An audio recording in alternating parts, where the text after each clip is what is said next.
The parallels between Stoic teachings and certain aspects of Islam are quite striking. However, like any worldly philosophy or belief system, Stoicism has its complexities, which I'll delve into today. So what exactly is Stoicism? To understand that, we must first grasp its essence. Stoicism, an ancient philosophy founded by Zeno of Citium and shaped by the works of Seneca, Marcus Aurelius, and Epictetus, embodies an attitude of resilience and detachment. Regardless of who these figures were, their shared trait was an ability to endure adversity with equanimity, whether it was slavery, torture, or the loss of loved ones. They exemplified the principle of focusing on what they could control, enabling them to live life fully despite external hardships. Today, many are drawn to Stoicism because it helps them discern what aspects of life they can alter and those they must accept. A core tenet of Stoicism is the recognition that we cannot dictate external events, but we do have agency over our responses to them. By exercising control over our reactions, we can approach life's challenges with reason and logic. This deliberate response, grounded in justice, reason, and responsibility, can effectively shape our lives towards optimal outcomes. Essentially, adhering to the principles of Stoicism entails striving for the highest moral and rational conduct in every situation. To navigate life in accordance with reason and logic, Stoics often refer to the four cardinal virtues: wisdom, courage, justice, and temperance. Wisdom advocates for the use of sound judgment and logical reasoning in decision-making processes. Courage emboldens individuals to confront difficulties with resilience and bravery, allowing them to transcend their fears and overcome obstacles. Justice extends beyond fairness to encompass living in harmony with the natural order and fulfilling social and ethical obligations. Temperance, or self-control, advocates for moderation and discipline in all aspects of life. The essence of Stoic philosophy lies in viewing every circumstance as an opportunity to embody these virtues. By integrating these principles into our lives, we can strive for greater well-being. Similarities between Islam and Stoicism. One core teaching of Stoicism is that everything that happens in the world is part of one big web of cause and effect. And if you were to change one thing, you'd mess it all up. And because everything is connected and everything happens for a reason, Stoics learn to live in accordance with the workings of nature or the universe, because everything is already predetermined. And you might be thinking, isn't that just Islam? If you replace the word nature and universe with Allah, that's just Islam, right? Islam literally translates to submission to the will of God. A core concept in Islam is tawakkul, meaning trusting in God's plan. It's like a spiritual state in which you have perfect trust in God and reliance on Him alone. In fact, tawakkul is so similar to Stoicism that the Wikipedia page for tawakkul redirects me to Stoicism when I click on the word zu. And zuhud is kind of linked to tawakkul and Stoicism. It just means not being materialistic and abstaining from instant gratification. And that, I don't think it should redirect to literal Stoicism because it does have its differences. But I digress. Both Stoicism and Islam also agree that everything in life is temporary, including the bad things that happen, the good things that happen, and our own lives. Now, this isn't really a belief because everything is objectively temporary. But we're reminded of this so we can have patience. You know, the more you realize that your pain is temporary, the more likely you are to actually push through it with integrity.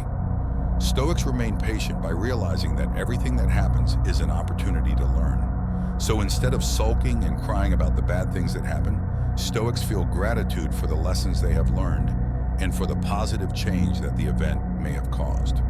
Muslims remain patient by understanding that everything is a test from Allah, meaning that there's a lesson for you to learn. But it's also like a trial from Allah to see if you'll actually act in the most correct way. Stoics see everything as an opportunity to use one of the four virtues.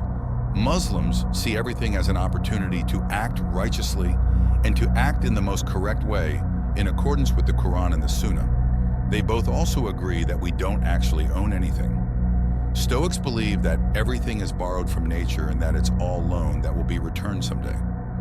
If you're aware of how perishable everything is, if you're aware of the fact that anything could just get stolen or burned or lost at any time, then if when you do lose those things, it won't be that big of a deal because you know that you can live without it. This probably makes charity a lot easier because if you know you don't need your stuff, you're more likely to actually give it away. As Muslims, we agree, but we believe that Allah created everything, and so He owns everything. And that means He has the power to take anything away if He wills it. This knowledge that He can take anything away from us makes us more grateful for what we have, because at any moment we could just lose the thing, or we could have been born into different circumstances. So those were just some of the links that I found between Islam and Stoicism. Obviously, because Stoicism is quite a good way of life, and Islam is the best way of life, there will undoubtedly be some links. But now, why do I think Islam is better than Stoicism? Well, I've got a few reasons. In Islam, we actually have a perfect role model that we can base our lives off of, and that is, of course, Prophet Muhammad, peace be upon him. Interestingly, he does actually exhibit all four of the cardinal virtues. He was courageous during all of his battles. He was wise. He always sought more knowledge, and he always acted in the most correct way. He was just and fair to everyone, and he practiced self-discipline and self-restraint a lot. And yeah, you could say that the Stoics had their own role models too. You know, they had Aurelius and Zeno and Epictetus, but the thing is, these guys aren't really relatable. Aurelius was an emperor, Zeno was a traveling merchant, and Epictetus was a former slave. Now, not many of us are emperors, slaves, or merchants, so relating to these people is quite difficult. And also the fact that they lived like 200 or 500 years before Prophet Muhammad, peace be upon him, and yeah, he was a king too, but the fact that his life was very well documented and those documents were very, very well preserved means that using him as an example is usually very fitting for most situations that you can get into.